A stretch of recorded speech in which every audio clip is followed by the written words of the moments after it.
Hello, everybody. Welcome in as we sit on the precipice of a Thursday, Friday, Saturday of college football and the Big 12, where obviously this show originates from Big 12 country, could be at the center of it all this weekend in what is largely kind of a dud of a week in terms of big national games. Look, there's a reason the college game day is going to LSU at South Carolina. Big noon kickoff, I believe, is going to Bama at Wisconsin. Like Josh Pate's show is going to LSU, South Carolina. Look, nothing against that. I've heard nothing but wonderful things about the environment at South Carolina, but a largely disappointing team so far this year in LSU going on the road to South Carolina. That if that's the headliner of the week, rather, that's a week in which the Big 12 can absolutely get in and try to steal the show. And that is what I want to talk about here today. Does the Big 12 have an opportunity to do that? And is the Big 12 actually already kind of missing out on an opportunity in that regard based on the way that the TV schedule has broken down for this week? We're going to get a Thursday game between Arizona State and Texas State that I actually think is very, very interesting. And Arizona State is a team you should be paying more attention to. Everybody nationally, but especially if you are a Big 12 team or a Big 12 fan, rather. Then on Friday, we're going to get the real meat and potatoes of it all, and maybe the meat and potatoes of the college football weekend. And that is the point of this discussion to open the show. Arizona and K-State, the only top 20 matchup that's out there. We do have a top 25 matchup. That will be Boston College and Missouri. That's another one of those games that I will just brush off very quickly and say that can't really hold a candle to what you should be getting from Arizona and K-State with the star power that will be on display at Bill Snyder Family Stadium on Friday. But I've got a lot of takes here.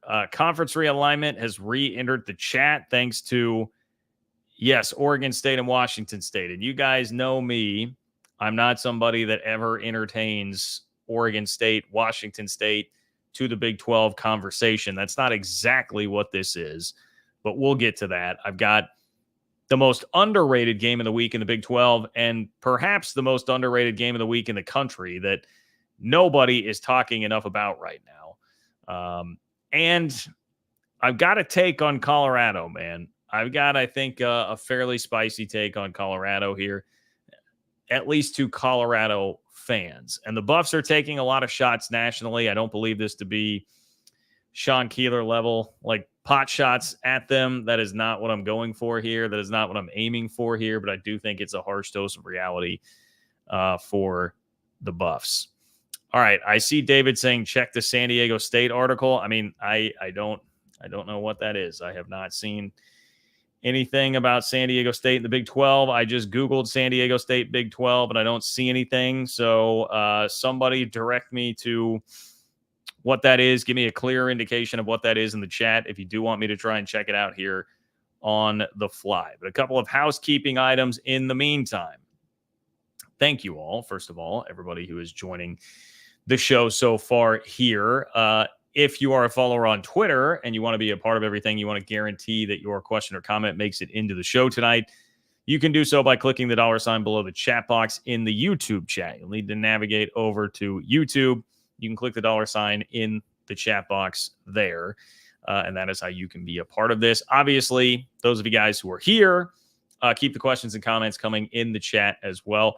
May find your way on, but the way to guarantee it is to click that $ below the chat box. You can also contribute on Venmo. It is John-Kurtz on Venmo if you want to leave a question or comment there, particularly if you are somebody who is not watching this live. That's a good way to do it. I will read all those questions and comments if you leave it with your donation, and I will kick off the next show with it, just like I'm going to do with my friend Polly. I appreciate you. Polly has been a longtime follower of all the work that I have done. So I really appreciate that, Polly. And I just wanted to give you a shout out for a very generous donation over there on Venmo. I appreciate your support. Could not do what I do without all of you guys. So thank you so much. Truly do really appreciate all of that.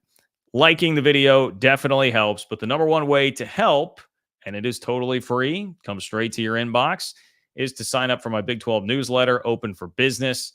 You can do so at ofbnews.com. That's ofbnews.com to subscribe to Open for Business.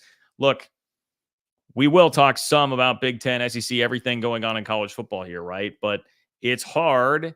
It's hard to get Big 12 news these days. It can be difficult to. And I'm talking about everything that matters to the Big 12 in this newsletter, straight to your inbox. No Big 10 or SEC in there. You don't have to worry about it.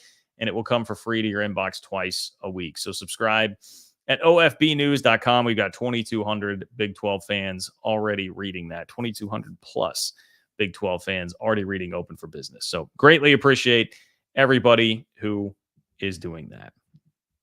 And now, this could be a real spotlight kind of week for the Big 12 if the K-State-Arizona game shines and lives up to the expectations.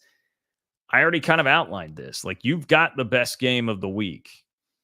I don't care whether or not people are actually recognizing that, but if we're going by actual games on paper here and we're skipping the Big Ten SEC bias thing, which even for the casuals, that shouldn't really matter here, because if we're talking about like playoff implications, really the only argument you'd have for other games, I guess, would be, hey, if you have somebody that could get knocked out of the playoff picture with a loss, because K-State and Arizona wouldn't necessarily be knocked out with the loss. It may end their at-large hopes, and they will still be able to win the Big 12. But I guess if you want to tell me, John, if LSU loses at South Carolina, they're toast. They're done. They're certainly not winning the SEC, and they're not getting an at-large spot in the playoff. Fine. But for the most part, it should still really matter. Plus, you've got more star power. You're going to have a great environment. It's unique being on a Friday night there. And, I mean, Tetairoa McMillan, Noah Fafita, Avery Johnson, regardless of what Avery Johnson has been so far this year, which has been more inconsistent than I think K-State fans were hoping, he is a big name to people who are paying even just a decent amount of attention to the college football world coming into this year. So, with that there, Mizzou, BC, LSU, South Carolina, Bama, Wisconsin, like those are games that are your competition. And I do not see any of those games being close, right? I mean, I see Mizzou, Boston College being Mizzou easy. I see LSU, South Carolina. I think LSU covers that game for sure. And Bama, Wisconsin, that is the one. I mean, I know Bama kind of struggled a little bit. I don't think Bama's going to have any issue like they did with South Florida, really, with Wisconsin. And I know the final score with South Florida looks different than what the game actually was. What the game actually was South Florida hanging around into the fourth quarter. I don't think Bama will have to deal with any of that. I think they will be just fine. So Arizona, K-State, two top 20 teams, two very hyped quarterbacks, great quarterback matchup. Everyone loves offense. Sex sells, offense sells in football. Maybe the best wide receiver in the country in Tetairoa McMillan, if you're going by draft boards. He's ahead of Luther Burden, I believe, right now on Mel Kiper Jr.'s draft board. You've got a great home atmosphere. And like I said, legitimate playoff implications here for both teams.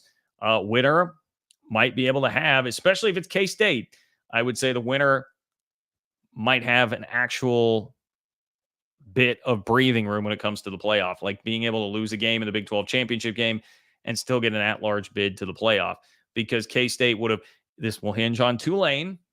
And if Tulane goes 6-6, this might go out the window. But if Tulane wins 9 games, which I think they may, and then you've beaten Arizona in the non-con, you probably do have a little bit more breathing room there if you slip up in a Big 12 championship game, for instance.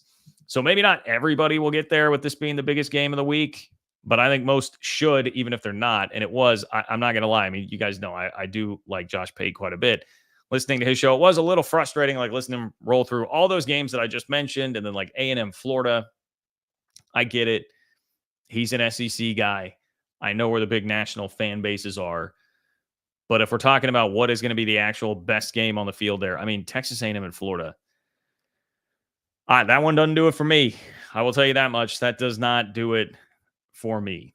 But here's the problem. So what you could have had here is like if this game were on a Saturday, you could have had college game day at this game. I was hearing some whispers from K-State this week of people being like, man, if this hadn't gotten moved to Friday because Fox really wanted or needed it on a Friday, whew, this could have been something for us here. College game day may have been in the cards because, if they're looking for something that's a little bit different, not just another SEC game, which is what they wind up doing here and kind of having to force that, this would be a great time to do it. Nothing else is going on this week, really nationally. Come hit up K-State, Arizona, and there is plenty of star power to sell in this game.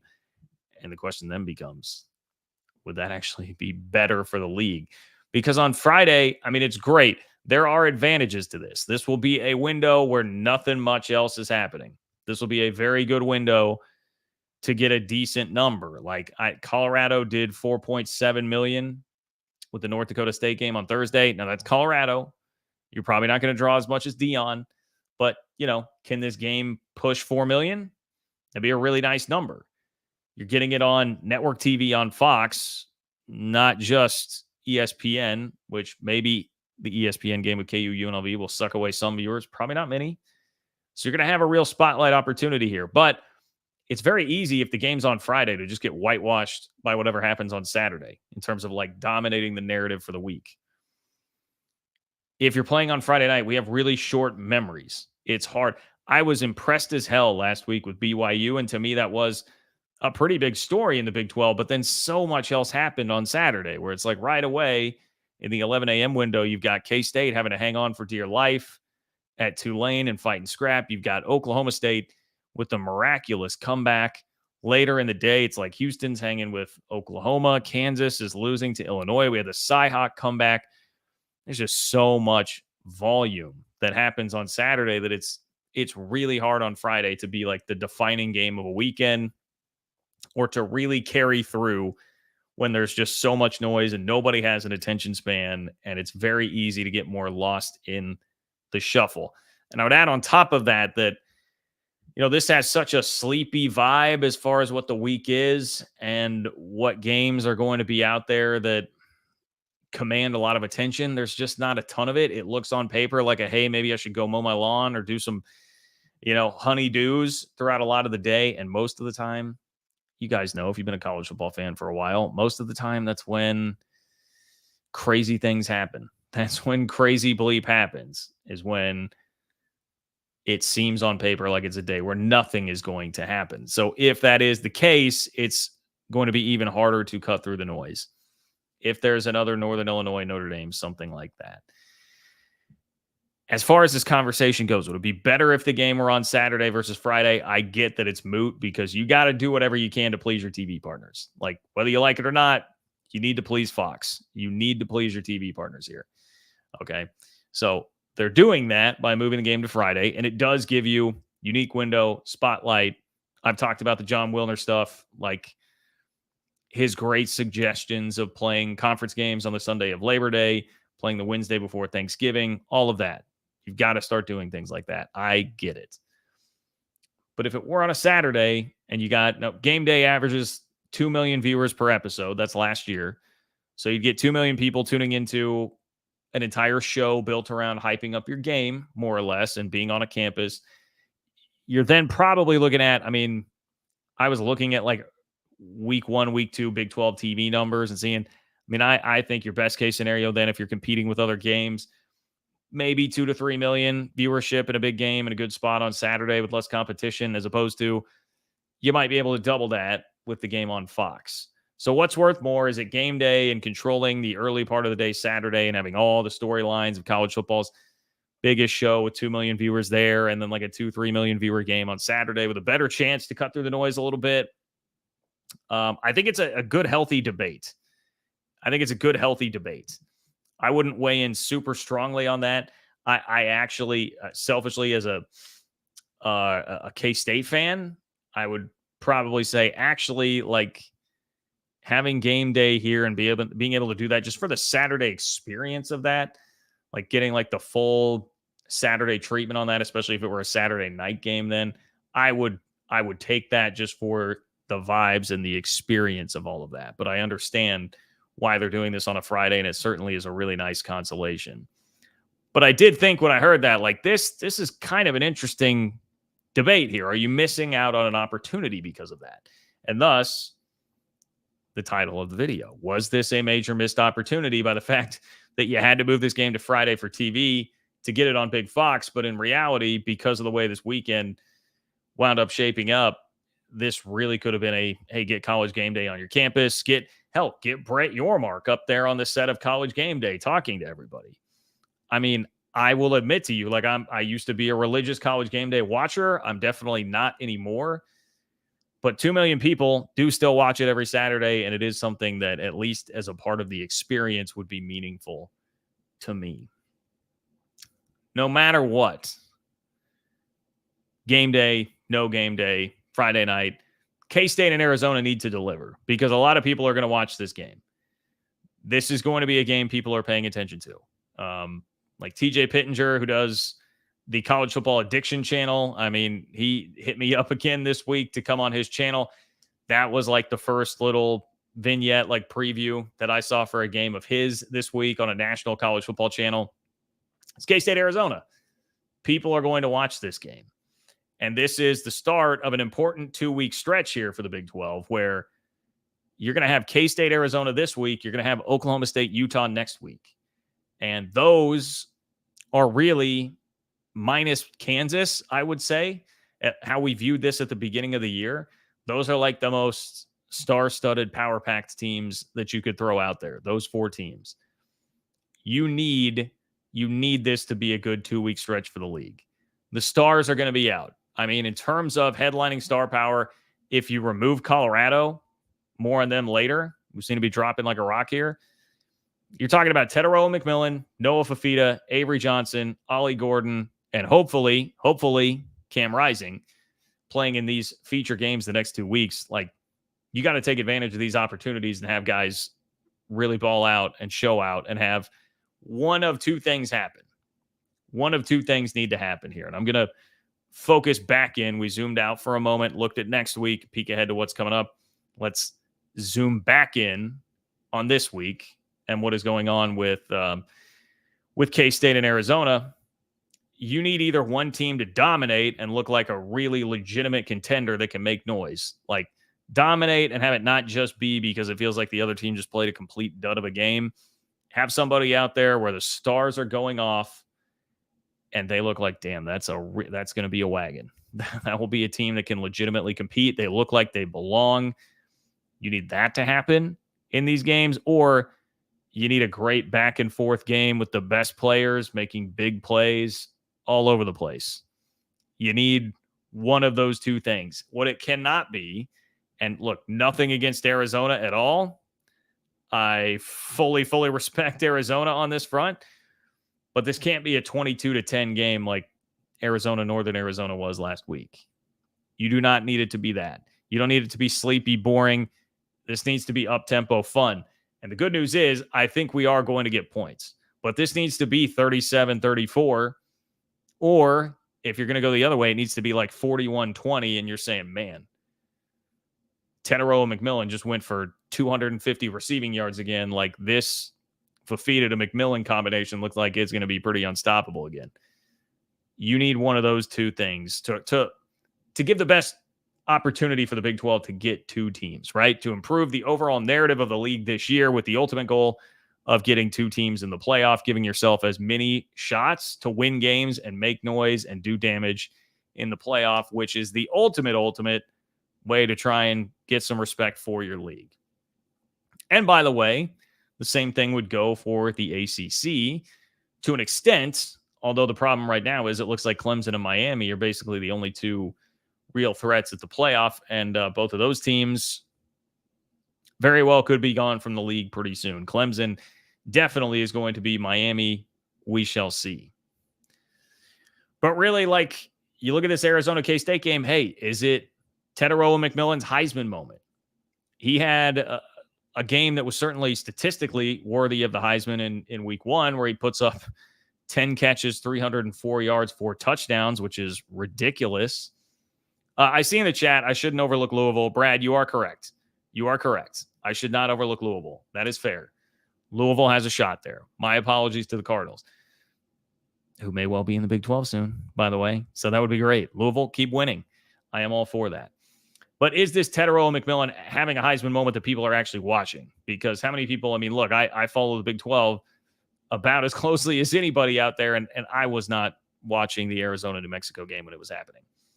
So is it Tetero McMillan's real Heisman coming out party? Like, this is a guy that can legitimately win this thing or be in New York, be in the conversation. If he puts up 150 plus yards on K-State, couple touchdowns, this very much could be that, especially if Arizona wins the game. Is it Avery Johnson's coming out party? I think the Heisman train, there was a lot of Heisman talk for both Avery Johnson and Jalen Daniels in the state of Kansas. I think most of the Heisman buzz has been killed here in the first 2 weeks. But it's kind of a level set, a chance for Avery Johnson to really reset a little bit, reset some of the narrative here. If he goes and balls out against Arizona and has a great game on Fox when people are watching. Some people were watching last week. I mean, he was on ESPN with College Game Day as the lead in to his game, but I don't think a ton of people were glued to K-State Tulane last week. And there was some good, some bad. He made a couple spectacular plays. He made a couple really frustrating plays. Either way, if Avery Johnson goes and has the type of game that everybody figured we'd be seeing a lot of from him, if it's 5 rushing touchdowns like it was against Texas Tech, if it's more of a mix where he's utilizing his arm more, that could be something that really launches him and launches the rest of the season, at least as far as the attention surrounding K-State goes, which again is a good thing. And I know the K-State fan in me is like, you got to be careful with that a little bit. Let's not build it up too much, but the Big 12 pundit here and thinking about the future of the league would say you need stars to go out and dominate in moments like this so that you can be recognized as a league that has some of these stars. Does it turn into an incredible quarterback duel between Johnson and Fafita? I mean, that could be another great thing too. You've got two of the best, at least in terms of talent, quarterbacks in the league on paper, just going at it on a Friday night when everybody is really excited to watch this game. That can gain you a lot of credibility as well. So it feels like this game is, if I expected it at the beginning of the year to be like nationally like a 7.5 to 8 on the hype meter, it feels like it's probably more like in the 6.5 range right now, which is somewhat, I think, about kind of a sluggish start for each of the first two teams. And particularly Avery Johnson has not lit the world on fire, so there hasn't been as much buzz there. But you can gain a lot of that back with a really good show in front of, if it's going to be 4+ million people, you hope, on Fox, you could gain a lot of that back by putting on a really, really good show. As I said, I think the good news here is that we're in for a lot of points. The Arizona defense gave up 130 rushing yards to New Mexico's quarterback in week 1. So I mentioned, does this turn into another Avery Johnson 5 rushing touchdown game? Could happen. K-State, by the way, gave up 342 passing yards last week to a redshirt freshman quarterback at Tulane. So does this turn into another Tetero McMillan going for 300+ yards? I hate to say it. Could happen. Now, I would still bet against that kind of an effort, but he's going to make some plays. Because Tetero McMillan is 6'5". He is a beast. He is 6'5". K-State's 2 starting corners, Jacob Parrish and Keenan Garber, are 6 foot and 5'10". So there's going to be a height advantage there. They could maybe bring down Marquise Siegel, who's a really good safety and pretty long, but it's going to be tough. It's going to be really tough to defend McMillan. I think he will definitely get his throughout the game and be able to show that off. And I will close by saying this. I mean, we'll see if this turns into the story of the game. But I was asked a really good question on 365 Sports earlier today when I went on there. Paul asked me, can Avery Johnson pass the ball enough? Can he throw the ball well enough to win a game if the other team is shutting down K-State's ground game? And I think that's a really good and fair question that we don't know the answer to. I certainly can't definitively sit here and say yes right now. We have not seen enough consistency out of him to say yes. I have also seen enough good out of him that I wouldn't outright say no right now, but I would say jury is very much still out on that right now. At this point in his career, okay, that being the key here. At this point in his career, can Avery Johnson throw the ball well enough to win a game when the other team shuts down the run? Jury, still out on that. So there you have it. I mean, K-State, Arizona, this is the first, like, really, really big game in the league this year. It's a non-conference game. Remember, for those of you, maybe I should have prefaced this conversation with that. Previously scheduled game. It's a non-conference game, so don't get that twisted. It will not count in the conference standings, but it's a real spotlight opportunity for the league.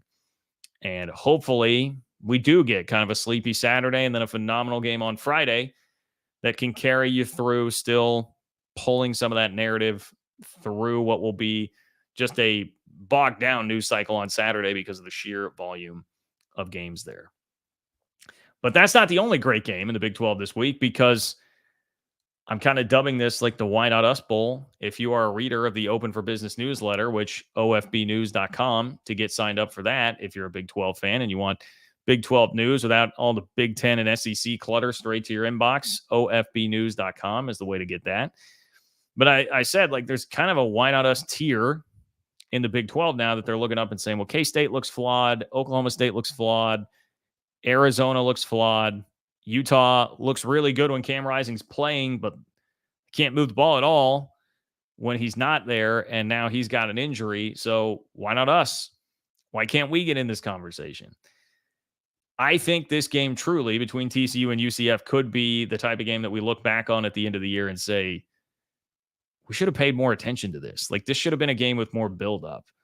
Both teams, I mean, if you're looking at a lot of the like power ratings out there, you're going to see both of these teams in a lot of people's top 30s. For instance, like Kelly Ford, one of my favorites, he's got UCF all the way up at 18 and TCU at 30. And you may even look at that as a Horned Frog fan and say, well, that's not really fair. I mean, they played New Hampshire and Sam Houston. At least we went on the road to Stanford. And to that, I would say fair. I'm sure, though, that the analytics, these polls really like the rushing numbers that UCF has put up, because newsflash, UCF is the best rushing attack in the country right now by 29 yards. They've got 29 yards on second place in college football right now in terms of running the football. So I would think that this game means an awful lot to both teams. It's going to be played at TCU, but there are some pretty obvious reasons for both of these teams to really care about this game. One, TCU, they want to prove that last year was the fluke and not 2022, because right now everybody is completely written off really that 2022 season as, all right, well, that looks like probably less the norm here under Sonny Dykes right now. They missed a bowl game last year. There's not a ton of buzz or hype about them this year, even though if you look at 24/7's talent composite, they've got one of the best rosters in the Big 12. People just don't really talk about them. Josh Hoover has a ton of 300-plus yard passing games already in his career, and he's very young. And one of those games came earlier this year, but nobody's really talking much about Josh Hoover and TCU. They need to get back on the radar. And TCU is a program that is like kind of fighting this all or nothing thing right now, where it's, I mean, if you go back and look at their last 15 years, they're either winning 11 or 12 games or they're winning like 5. There's not much in between there. They're trying to establish more consistency as a program. And this is an important game. If you want to do that this year, you better protect your home field against a team that's not one of the favorites in the Big 12. Now, again, maybe by the end of the year, we look at it and say, well, that was a really tough test. UCF is great, and they're going to the Big 12 championship game. But at least as of right now, this looks like the type of game that TCU really, really needs to win. UCF has been about as dominant as you possibly could be so far this year in 2 wins, particularly with that running attack that I mentioned. They've got 3 great running backs. I mean, that's an incredible backfield. But UCF is trying to prove that last year was not what they're going to be every single year, right? A 6-7 season, quarterback injuries, some disappointment. It was clear that they need to build up a little more Big 12 depth. A lot out there for UCF to prove in terms of what they can be in this league. And this is a huge first step to that. Not only that, but you have people saying exactly what I just said about them. Like, okay, cool. We knew that you had a talented backfield. That's great. But go play somebody. Like, go do it against somebody where this actually matters. And on the road at TCU certainly actually matters. Individually, if you want to pare it down even more, like individually, I mean, Josh Hoover should definitely want to put his name on the map as one of the best quarterbacks in the Big 12, which, speaking of things being wide open, if we're looking at, I asked my guys on the 3 Mile podcast earlier today, like, who's your first team All Big 12 quarterback right now? I'm like, Cam Rising's been hurt. I think he'd be the guy if he can stay healthy, but now he's hurt. He's nursing an injury. Shedeur Sanders is going to be running for his life again all year, it looks like. Noah Fafita's been pretty good. He's probably next in that conversation, but Avery Johnson, a little disappointing. Jalen Daniels, a little disappointing. Garrett Green, pretty disappointing. So it's there for the taking. Josh Hoover can really put his name into the race with this. And for UCF, I mean, KJ Jefferson, it's been a long time since we saw the best of him at Arkansas, right? I mean, like, you can argue that 2021 season was his best at Arkansas, and then it's been 3 years since we've really seen that. So KJ has something to prove. Plus, even to UCF fans. I mean, I talked to my guys at Sons of UCF after week 1, and I was like, man, it seems like UCF fans are really coming down hard on KJ Jefferson, not liking what they're seeing. And it was a rough first quarter. I can tell you that much. It was a rough first quarter of the first game of the season, but KJ Jefferson wants to prove like he's still that dude that had flashes of brilliance at Arkansas. And Sonny Dykes, man. I mean, Sonny Dykes. I have been sitting here saying we did that coaches tier list at one point in the summer, and I think I put him on the B tier. And that was one where I got people arguing either way that I should go lower. I mean, I had people legitimately telling me that I was being way too nice to him by putting him on the B tier. The guy played in the national championship game just over a year ago. Like, he beat Michigan in the playoff. Before Texas, he was the last guy to beat Michigan. Sonny Dykes has something to prove. And Sonny Dykes can't be in the business of losing to UCF at home if he is going to do that. I've been really high on UCF the entire offseason. I think that's who I would roll with in this game. They are a slight favorite. I just love so much the combination of talent that they have, the versatility at quarterback, combined with Gus Malzahn. Now, admittedly, I expected a little bit more out of KJ Jefferson so far, but at the same time, when you can just hand it off to that 3-headed monster in the backfield and have the nation's best rushing attack, you don't have to do as much. But I like UCF. I like their upside. I like their potential. And if KJ Jefferson can make some plays with his feet, like TCU overall has been very good against the run this year. They definitely have good linebackers, pretty good front seven. They obviously just have not played juggernauts in Long Island and Stanford. So it's hard to know exactly what the run defense is, but they did struggle with the quarterback run in week 1 against Stanford. So you may need to watch out for KJ Jefferson to have to make some plays with his feet in this game. So again, I'm a slight lean to UCF right now in this one, but the winner can use that as an absolute springboard this year to jump right back into the conversation here of teams up toward the top of the Big 12 standings. Okay. Appreciate everybody who is in here. Let's go look at the numbers here. We got a lot of people from Twitter. Appreciate that. If you guys are here in the YouTube chat, and Twitter folks, if you want to make sure that your question or comment makes it on the show tonight, get in the YouTube chat, click the $ below the chat box. It will attach a donation to your chat, make it a super chat. And not only will get your question or comment on the show for sure, but also supports the work that I'm doing here on this channel to bring you Big 12 content on a week in, week out basis. And I appreciate that immensely. Couldn't do it without all of your guys' help. Did we ever get an answer on I was asking about, you guys mentioned like an Oregon State, or excuse me, a San Diego State Big 12 article. Still have not gotten a great follow-up on that. So if that is out there, somebody let me know. But I say that in part because with the Freudian slip there about Oregon State, we have this story. Let me make sure I get the headline right for you, because I think that will be the way to do this. This comes courtesy of the Wilner and Canzano podcast, which I know everybody is so thrilled about. Look, we like John Wilner here, all right? I'm going to speak for everybody on the channel. I really like John Wilner, and I'm going to say we on this channel definitely really like John Wilner. It's not quite the same for Mr. Canzano. But we got a really interesting headline here. Okay, so here it is. Headline from John Wilner, Pac-12 hotline covers the Pac-12 like nobody else. Well, the remnants of it anyway. Oklahoma State AD Scott Barnes is publicly and unapologetically rooting for disruption in the ACC and elsewhere. Quote, chaos is our friend. It's a pretty good headline. First of all, great headline writing, excellent work. That's a part of why John Wilner is the best in the business. I assume he wrote the tweet, at least, that's promoting that. Maybe not the headline that would appear in the paper. But to just pull a couple of things from this, 1 year after isolation became official, Oregon State Athletic Director Scott Barnes is long past the point of pleasantries and etiquette when it comes to the only topic that matters to the Beavers. You're damn right. He's rooting for chaos in the ACC. How dare I try to censor that when he spelled damn D-A-M, as in the dam that a Beaver would make when talking about the Oregon State Athletic Director. I am sorry that I messed up your whole game there, Mr. Wilner. You're damn right he's rooting for chaos in the ACC. Quote, it's an eat what you kill environment right now, Barnes said. What's funny about this, and this is not really a criticism for Oregon State or anybody, Wazoo, the two teams that got screwed here.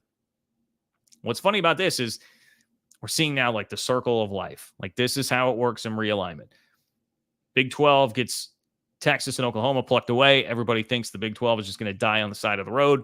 People are like laughing and, everybody's saying like it's a dog eat dog world. Like you got to go fight for yourself. SEC needed to do this to strengthen itself because they've got to have as much absolute power as possible. And the Big 12 fans are like, that's messed up, man. Like you shouldn't be doing that. Like screw that. It's not the way we should all be acting here. And then it trickles down to the Big 12 where we had the whole battle between the Big 12 and the Pac-12. And people were saying, how can you guys be like rooting for this? And Big 12 fans are saying, it's kill or be killed, man. I don't know how many times I said that over the course of the year before the Four Corners came to the Big 12. It's kill or be killed. Like you just got to go do it. There's no choice. Otherwise, you'll be left on the side of the road like the Big 12 learned. And so the Big 12 stance became, this is business. Nothing personal. It's business. It's what we've got to do. And then you had Pac-12 fans being like, man, screw you guys. That's awful. You shouldn't be acting like that. How could you do that when it happened to you? And now look where we are here as the circle of life continues and we've moved down the food chain. And now you have Scott Barnes, the athletic director at Oregon State, saying, yes, I'm rooting for chaos in the ACC. Quote, it's an eat what you kill environment right now. He is rooting for it. He is rooting for the destruction of a conference because it will be better for him.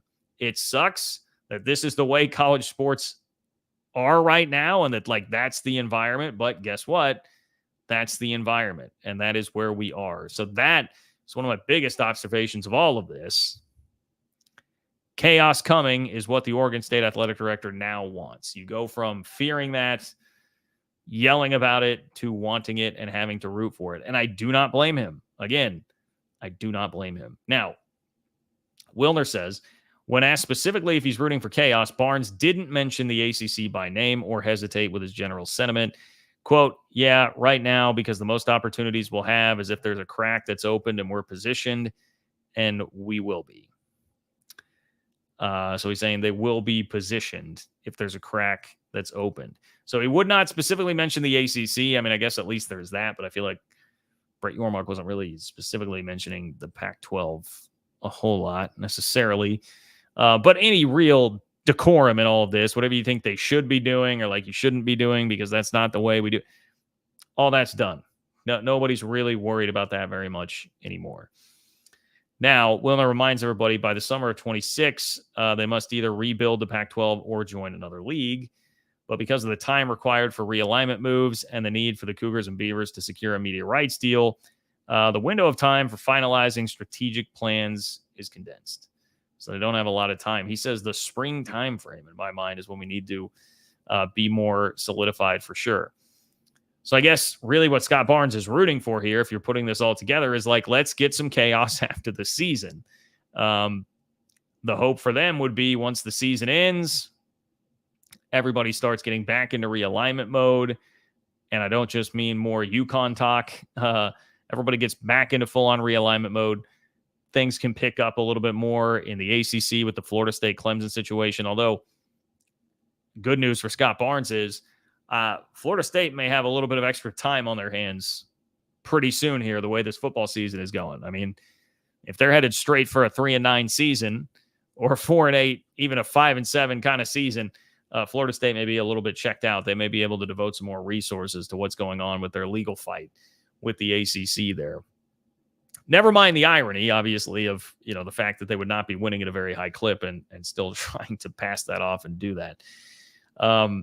Anyway, Wilner mentions Oregon State and Washington State could rebuild the Pac-12 with at least 6 schools or join the Mountain West in a traditional realignment move. But their strong preference is membership in what are now called the Power Four conferences. And so let me repeat this again, guys, because I did have someone, I don't think I responded to the DM. I apologize. I probably should. It's just a busy day. But somebody DM me another story where somebody quoting an oft-referenced realignment figure who I think you just have to be careful if you're reading anything that comes from said person. But it was another thing about like, oh, look, Oregon State, Washington State, and like 6 ACC schools are coming. And I'm like, okay, guys, I don't know how many times I have to say this. Like, the Big 12 is not coming after Oregon State and Washington State. And John Wilner is reiterating that again here. It says the SEC and Big 10 are non-starters. The Big 12 has offered no hint of interest, and the ACC cannot plot a future until the legal process unfolds. He says, even if Clemson and Florida State were to depart, the likelihood of the ACC adding the Cougars and Beavers seems at best slim. But yeah, slim is more than your Big 12 chance there, because the ACC would be in a position where like they really need to backfill, and they've already crossed that threshold of going all the way to the West Coast. So that's certainly not going to be a barrier that stops them. I would think that makes much more sense in the ACC backfill scenario than it does in the Big 12 scenario if we got there. But even if there's a slim chance there, it won't stop Barnes from rooting for an implosion somewhere, anywhere that carves a path to the promised land. Quote, chaos is our friend because ultimately it can give more optionality than what we're thinking about. Disruption, chaos, whatever you want to call it, will take place again. There's no question. It's just how soon. Now, that part he's definitely right on. So if you're rooting for chaos, it's a pretty good bet there. That's a little bit different than just like rooting for your team. You could always win or lose. This is like there's going to be a win somewhere. There's going to be a win somewhere. You don't know how soon that's going to come, but there's going to be a win somewhere if that's the team that you're rooting for. Whether or not that will involve Oregon State and Washington State getting back involved in it, I don't know, and I certainly have my doubts. But I will say this. I will level with you, Oregon State and Washington State, on this front. I am rooting like hell for you this weekend. I am definitely doing that. Also, I do always like to say, and I know sometimes I think Oregon State and Washington State fans get a little angry with me for this, but I always say, like, I have a lot of empathy here. Yes, I was somebody who benefited from the destruction of the Pac-12 last year because of the Big 12 getting the 4 corner schools. It's business. Back to the top. I was rooting for chaos in that scenario because it was better for my league. It's business. That's how it goes. But I have a lot of empathy, and I know that my school very well could have been in that same position, much like others in the conference that I love. So I have empathy. And because of that, I will definitely be rooting for each of you guys to win your rivalry games this week. Weird seeing it on September 14th, but we'll get Oregon going to Oregon State as a 16-point favorite. And we get Washington State going to Washington at 2:30 on Peacock. That is Washington minus 4.5. Got to be honest, I think the lines are probably about right, unfortunately. It feels like a spot where Oregon is going to jump back in and really thump Oregon State. But I thought that last week with Boise too. So at a certain point, Oregon is going to be just what they are, which would be not an upper echelon elite team if it continues down this path. Oregon State should be feisty. The fact that the game's at home, I want it for them so bad. Like, you talk about things that could steal the show on Saturday. I haven't heard a ton of talk about this game. That'd be one that should be something that could steal the show on Saturday, because everybody should be really happy for Oregon State if that happens and they're able to win that in front of their home crowd after what happened somewhat at the hands of their bitter rival there, the Oregon Ducks. Washington State, Washington. Now that we might be talking there. I mean, Washington, I'm sure Arizona fans will be pulling very hard for the Cougars. I can tell you that much. Washington 35-3, Weber State 30-9, Eastern Michigan have not been tested, lost a ton. Jed Fish first year. Meanwhile, Washington State, I mean, I'll just ask the Texas Tech fans in here about Washington State. Obviously, they looked pretty good. Tech at least made Tech look really bad in a 3-touchdown win last week, 37-16. So a little more tested outfit there for Washington State. Now it's going on the road to a tough atmosphere, tough environment, but this is definitely a time when Washington is very gettable. So I am rooting for both of you. I am rooting for both of you. Please know that. All right. Please know that. Houston Cougars, Germany. What's up, Houston Cougars, Germany? Service, Johan.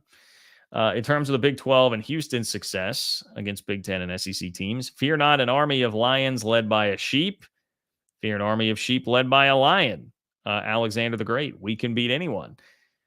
Well, I like that because we're obviously referring there to the head lion being one Willie Fritz, great head coach that Houston has. And that's where you see the coaching show up, is what happened at Oklahoma. I don't even care what Oklahoma's mindset was and what kind of effort they gave. Houston very easily could have just rolled in there like, well, man, this isn't going to go well. This is not going to go well. And you had the muff punt thing happen pretty early in the game. Very easily could have just packed it in. Not what happened at all. And that's where I'm like, that is 100% the coaching of Willie Fritz. He's not going to let his team do that. And he certainly didn't. And so I think that's a great sign for the long-term trajectory of the program there. Like, that's the kind of guy that you have there in Willie Fritz. He's not going to let that happen. Now, anyone in the Big 12? Yes. Houston could beat anyone in the Big 12. I do feel that performance at Oklahoma, what Willie Fritz is, the league being pretty close to each other anyway. Yes, I do think Houston on any given day could probably beat any team in the Big 12 if you got them given a D sort of effort like Oklahoma. I do think that is probably true.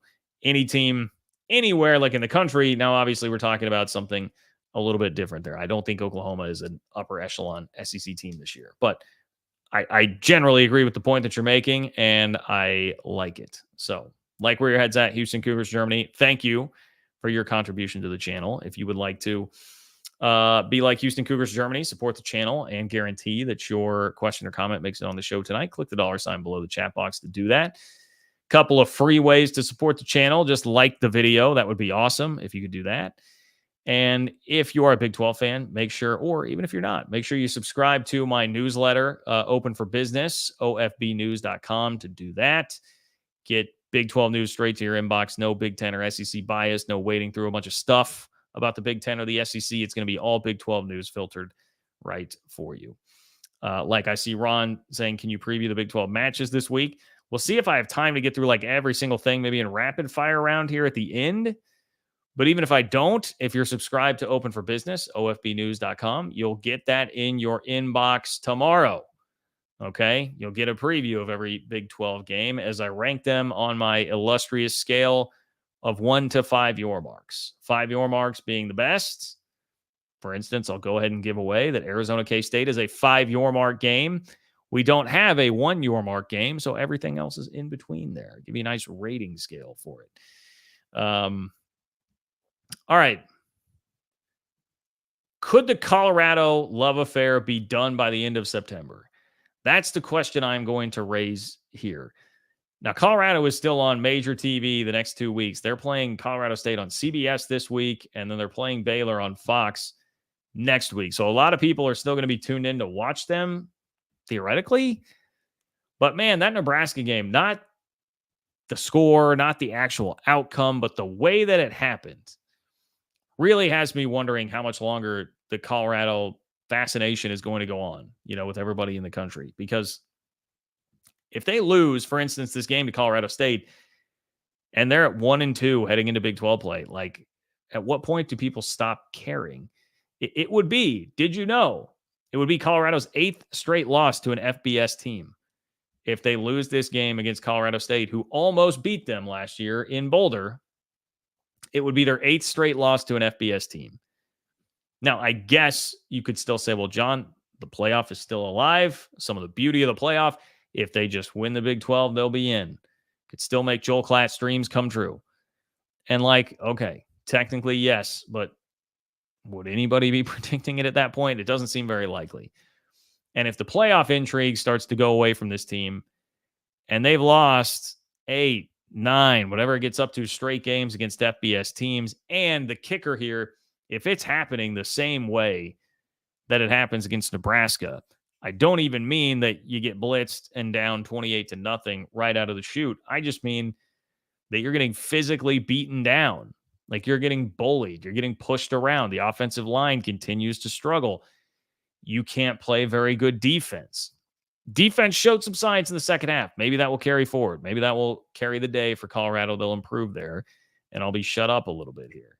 But the way that it happens, especially the lack of protection on the offensive line, is really the thing that I think could start to pull people away from this.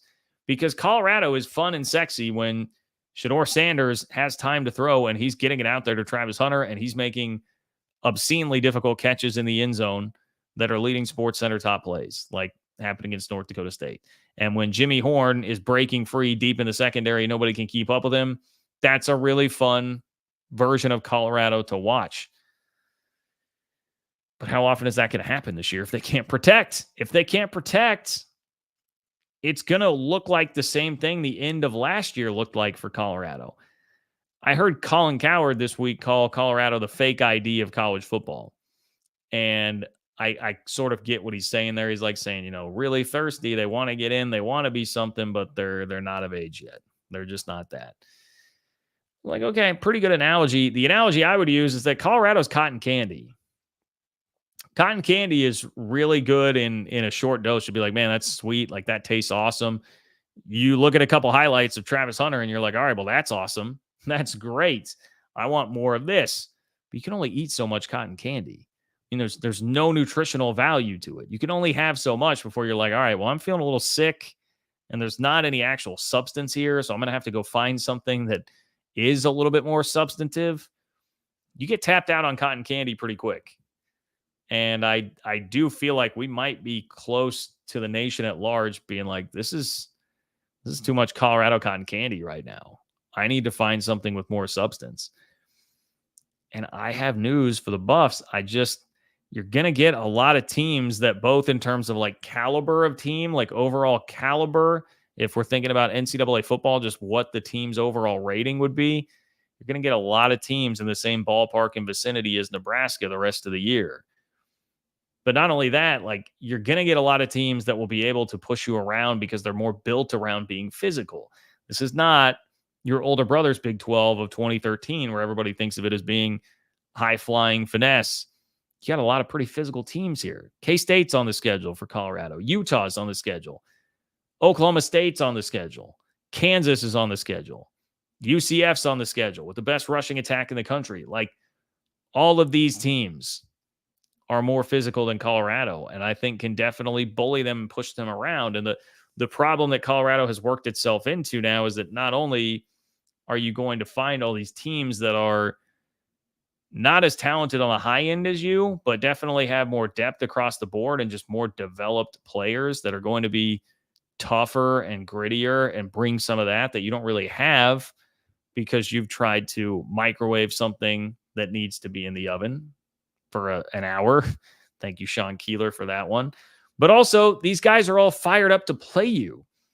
You're going to have a really hard time ever having a motivation edge because of what the Colorado operation is.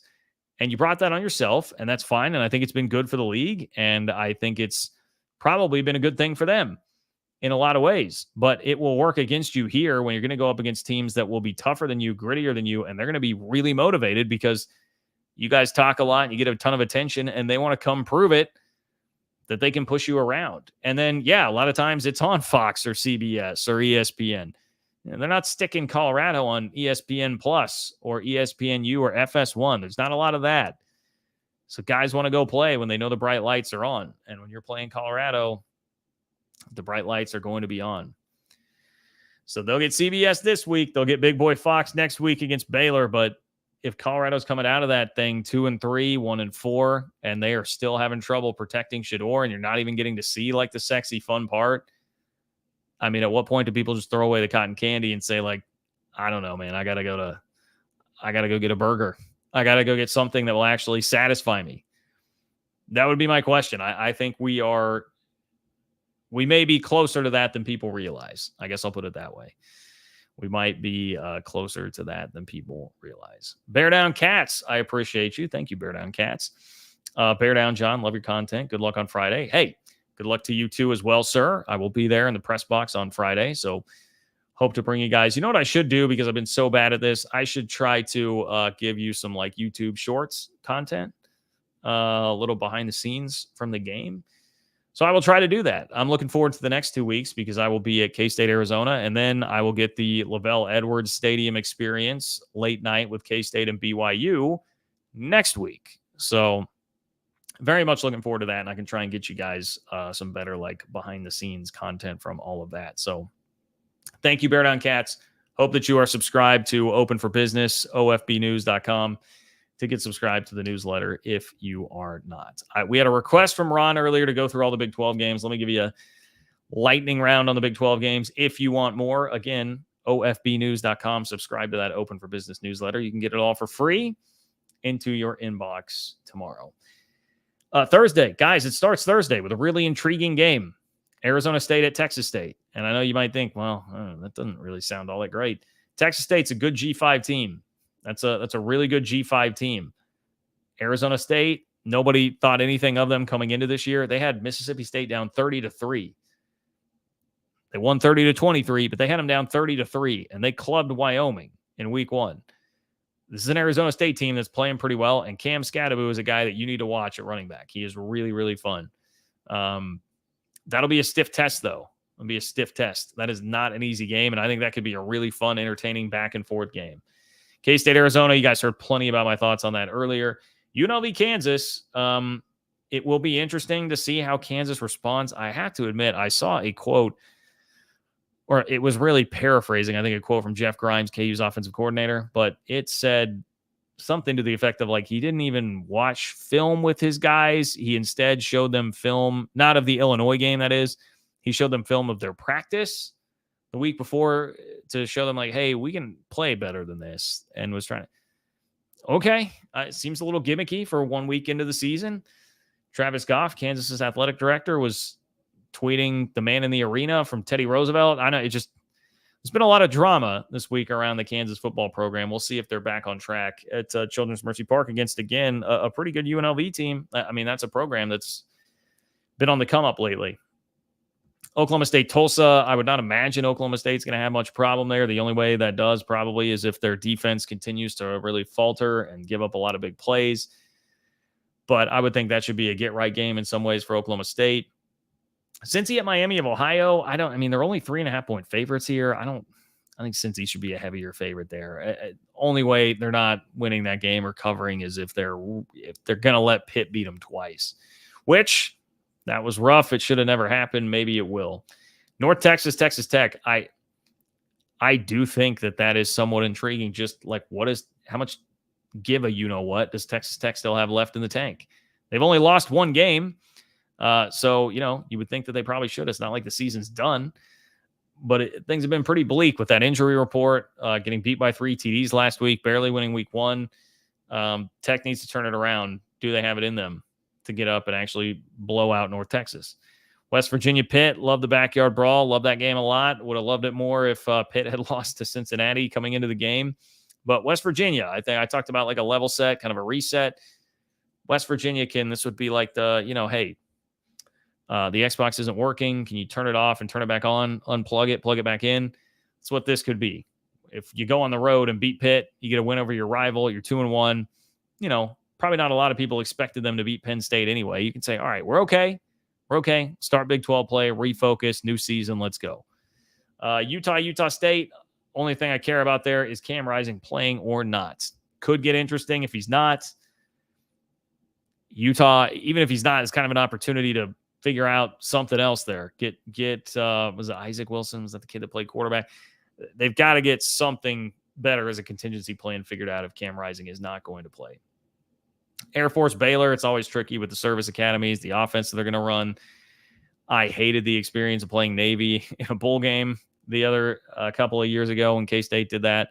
So that could be sneaky tough for Baylor, but they've got to get DeQuan Finn and company back on track after a rough week for the offense against an incredibly good Utah defense. Colorado State, already talked about that. Will people start to check out? UCF, TCU, love that game. Super underrated game, slightly in UCF. Rice, Houston, that's a game Willie Fritz needs to win. We had that conversation earlier about Fritz. Great stuff last week to get the team to turn around and give Oklahoma that kind of a scare. But this is a game you got to win. Not only is it a rivalry, and Houston lost the game last year, but that's just a team that you should be able to beat. Like, that's Houston, even in a rebuilding mode here, they should be able to beat Rice at home. That's one you got to cross the line. Give you a lot of props last week, Willie, for what you did to Oklahoma, but now you need to go win a game. And then BYU, Wyoming. Wyoming sure doesn't seem like they are what they have been. Lost to Idaho last week, got blown out by Arizona State. BYU probably should be taking care of business there, but as Texas Tech can attest to, it's a tricky road trip. I would love to see Jake Retzloff have a nice game after he had some rough moments, we'll say. Some really rough moments last week. All right, there's a speed round of the Big 12 games coming up this week. Thank you, everybody, for being here tonight. Fun show. Again, make sure you're subscribed to Open for Business, ofbnews.com to do that. Big 12 newsletter. Great way to support me if you are a supporter of what I'm doing here. If you could please like the video on the way out the door, that would be amazing.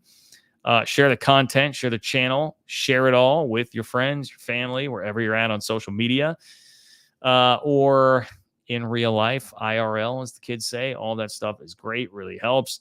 John-Kurtz-4 on Venmo if you would like to chip in there as well. And if you leave a question or comment, I will lead the show with it next time as we react to all the games. So stay tuned.